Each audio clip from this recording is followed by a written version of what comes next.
అందరికీ నమస్కారం. నేను మీ Haripriya. Welcome to my channel. ఇవాల్టి వీడియోలో పోలి పాడ్యమి పూజా విధానం, అలాగే ఈ పూజలో చేయకూడని పొరపాట్లు ఏమిటో, నీటిలో దీపాలు ఎలా వదలాలి, ఎన్ని దీపాలు వదలాలి అనే చాలా విషయాలన్నీ కూడా చాలా డీటెయిల్డ్గా తెలుసుకుందాం. వీడియోలోకి వెళ్లే ముందు చిన్న ప్రకటన. శ్రీ దుర్గాదేవి జ్యోతిష్యాలయం గురువుగారు భవానీరాజు గారు. ప్రేమ, పెళ్లి, ఉద్యోగం, వ్యాపారం, ఆరోగ్యం, సంతానం, భార్యాభర్తల సమస్యలు, చెడు ప్రయోగాలు, ఇలా మీ సమస్య ఏదైనా గురువుగారికి నమ్మకంతో ఫోన్ చేయండి. 100% పరిష్కారం తెలుసుకోండి. కార్తీక మాసం నెల మొత్తం కూడా ఉదయాన్నే నిద్రలేచి తలస్నానం చేసి ఎంతో భక్తి శ్రద్ధలతో ఉపవాసాలతో ఆ శివకేశవులను మనం పూజిస్తూ ఉంటాం కదండి. అయితే ఈ కార్తీక మాసం నెల రోజులు కూడా చేసిన పూజలకు ప్రతిఫలం మనకు లభించాలంటే ఈ పోలి స్వర్గం రోజున నదిలో దీపాలు వదిలితేనే మనకు చేసిన పూజలకు సంపూర్ణ ఫలితం అనేది దక్కుతుంది. అంతేకాకుండా ఈ కార్తీక మాసం నెల రోజులు పూజ చేయలేని వాళ్ళు ఈ పోలిపాడ్యమి రోజున దీపాలను నీటిలో వదిలితే ఈ కార్తీక మాసం నెల మొత్తం చేసిన ఫలితం అయితే లభిస్తుంది. పోలి స్వర్గం రోజున తెల్లవారుజామునే నిద్రలేచి నది దగ్గర కానీ లేదా చెరువు దగ్గర కానీ ఈ దీపాలను వదలాలి. మనకు దగ్గరలో నది కానీ చెరువు కానీ ఉంటే అక్కడికి వెళ్ళి పూజ చేసుకోవచ్చు. లేదు అనుకున్న పక్షంలో ఇంట్లో తులసి కోట దగ్గర కూడా ఈ పూజను చేసుకోవచ్చు. తెల్లవారుజామునే నిద్రలేచి చక్కగా తలస్నానం చేసి ఉతికిన బట్టలు కట్టుకుని ఈ పూజను ప్రారంభించాలి. ముందుగా తులసి కోట దగ్గర శుభ్రంగా అలికి పిండి ముగ్గులు పెట్టుకోవాలి. ముందుగా పసుపు వినాయకుడిని తయారు చేసుకుని కుంకుమ బొట్టు పెట్టి తమలపాకుపై పెట్టుకోవాలి. తర్వాత కార్తీక దామోదర పూజ కోసం తులసి కోట దగ్గర ఉన్న మట్టిని కొద్దిగా తీసుకుని చిన్న ముద్దలా చేసి తమలపాకుపై పెట్టుకోవాలి. తులసమ్మను కూడా పువ్వులతో అందంగా అలంకారం చేసుకోవాలి. అలాగే దీపపు కుందుల్ని కూడా సిద్ధం చేసుకోవాలి. మనం ఈరోజు అరటి డొప్పల్లో, కొబ్బరి చిప్పల్లో దీపాలను వదులుతాం కదా, అలాగే 365 ఒత్తులు కూడా ఈరోజు వెలిగించుకోవచ్చు.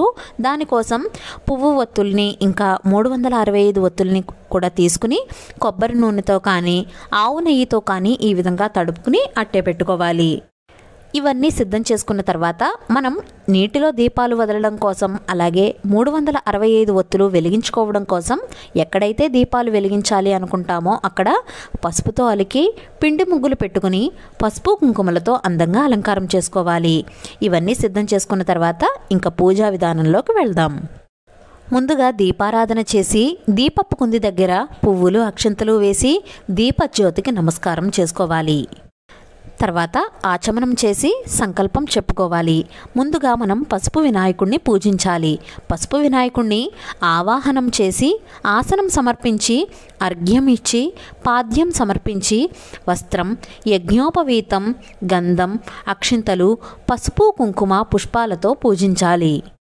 తర్వాత ధూపం, దీపం కూడా చూపించి నైవేద్యంగా చిన్న బెల్లం ముక్కను కానీ 2 అరటిపళ్ళను కానీ ఇలా మన దగ్గర ఏది ఉంటే అది స్వామికి నైవేద్యంగా సమర్పించి తాంబూలాన్ని కూడా సమర్పించి తాంబూలానికి బదులుగా అక్షింతలు కూడా వేయచ్చు.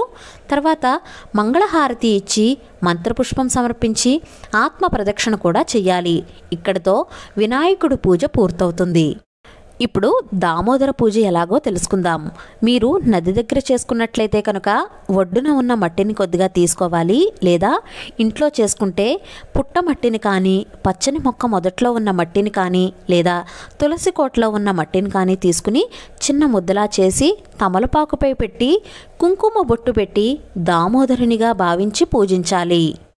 ఈ కార్తీక దామోదరుడికి కూడా మనం గణపతిని ఏ విధంగా అయితే షోడశోపచారాలతో పూజించామో సేమ్ అలానే అన్ని ఉపచారాలు చెయ్యాలి. ఆవాహనం చేసి ఆసనం ఏర్పరిచి అర్ఘ్యం, పాద్యం, ధూపం, దీపం కూడా చూపించి నైవేద్యంగా చలివిడి, వడపప్పు, పానకం, మనకు అందుబాటులో ఉన్న పళ్ళు, అటుకులు, బెల్లం కలిపిన మిశ్రమం, కొబ్బరికాయ ఇలా ఏవైనా సరే నైవేద్యంగా సమర్పించవచ్చు. నైవేద్యమైన తర్వాత తాంబూలాన్ని కూడా సమర్పించి కర్పూర హారతిని కూడా సమర్పించాలి. ఇప్పుడు మనం 365 ఒత్తులు వెలిగించుకోవడం కోసం, అలానే నీటిలో దీపాలు వెలిగించుకోవడం కోసం సిద్ధం చేసుకుందాం. 365 ఒత్తులను నేను కొబ్బరి చిప్పలో పెట్టాను. తర్వాత పళ్ళాల్లో శుద్ధ జలాన్ని పోయాలి. ఇప్పుడు అరటి డొప్పల్లో కానీ, అరటి పువ్వు డొప్పల్లో కానీ, లేదా కొబ్బరి చిప్పల్లో కానీ మనం ముందుగా తడిపి పెట్టుకున్న ఈ ఒత్తులన్నీ కూడా పెట్టుకోవాలి. కార్తీక మాసం నెల మొత్తం కూడా కార్తీక దామోదరుని పూజ చేయలేని వారు, ఈ 365 ఒత్తులు వెలిగించలేని వారు అయితే కనుక ఈ చివరి రోజున 31 ఒత్తులు కానీ, 33 దీపాలు కానీ, 35 దీపాలు కానీ వెలిగించి నీటిలో వదలాలి. అలా చేయడం వలన నెల మొత్తం పూజ చేసిన పుణ్యఫలం అయితే లభిస్తుంది. నిత్యం పూజ చేసేవారు అయితే కనుక 3 కానీ లేదా 5 కానీ లేదా అంతకంటే ఎక్కువ అయినా సరే ఒత్తులను వెలిగించి నీటిలో వదలాలి. అది కూడా బేసి సంఖ్యలో వెలిగించి నీటిలో వదలాలి. 31 దీపాలు వెలిగించేవారు అయితే కనుక కేవలం 31 ఒత్తులే కాకుండా ఎక్స్ట్రా ఒత్తులు కూడా వెలిగించుకోవచ్చు. అది కూడా బేసి సంఖ్యలోనే వెలిగించాలి. ఈ విధంగా ఎవరి ఒత్తులు వారు వెలిగించుకోవాలి. పిల్లల చేత కూడా దీపాలు వెలిగించి నీటిలో వదిలించండి. ఇలా చేయడం వల్ల పిల్లలకు కూడా మన సంస్కృతి సాంప్రదాయాలు తెలుస్తాయి. అలాగే నీటిలో దీపాలను వదలడం వల్ల వాళ్ళకు కూడా చాలా సంతోషంగా సరదాగా ఉంటుంది. ఈ విధంగా చివరి రోజు అన్ని దీపాలు వెలిగించిన తర్వాత కార్తీక దామోదర, గయా దామోదర, మోక్ష దామోదర, కృతిక మహాలక్ష్మి అని అనుకుంటూ దీపాలను పసుపు కుంకుమ అక్షంతలతో పూజ చేసిన తర్వాత ధూపం చూపించిన తర్వాత నీటిలో వదలాలి. నీటిలో వదులుతూ కూడా కార్తీక దామోదర, గయా దామోదర, మోక్ష దామోదర, కృతిక మహాలక్ష్మి అని అనుకుంటూ దీపాలను నీటిలో వదలాలి. దీపాలను నీటిలో వదిలిన తర్వాత అక్షింతలు చేత్తో పట్టుకుని పోలిపాడ్యమి కథ తప్పకుండా చదువుకోవాలి. పోలిపాడ్యమి కథ నేను నెక్స్ట్ వీడియోలో షేర్ చేస్తాను. ఆ వీడియోను కూడా ఆదరిస్తారని కోరుకుంటున్నాను. కథ చదువుకున్న తర్వాత కొన్ని అక్షింతలను దామోదరుని మీద వేసి మిగిలిన అక్షింతలను మన తలపై వేసుకోవాలి. అలాగే మన కుటుంబ సభ్యుల తలపై కూడా వేయాలి. కార్తీక దామోదర పూజ అయిన తర్వాత మంత్రపుష్పం చెప్పుకుని ఆత్మ ప్రదక్షిణ కూడా చేయాలి.